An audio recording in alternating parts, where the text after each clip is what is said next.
L'esplendor d'aquesta església arxiprestal ens va captivar la primera vegada que la vam visitar. Sense cap dubte, és el millor exemple arquitectònic de la Contrareforma catòlica valenciana.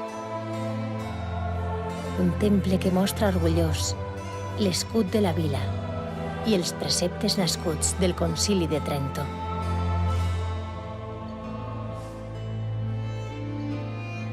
Nosaltres vam arribar a Llíria amb els ducs. Després de la batalla d'Almansa i del decret de nova planta. En aquell moment es van abolir els furs i la vila es va convertir en un ducat. Ací, a l'altar major, es troba el mausoleu de la duquessa de Llíria.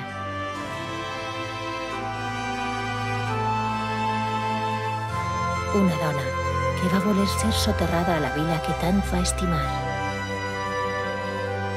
per a que mai no oblidem el seu passat.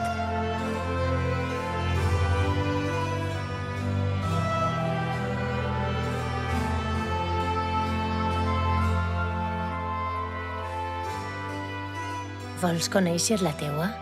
La meua història?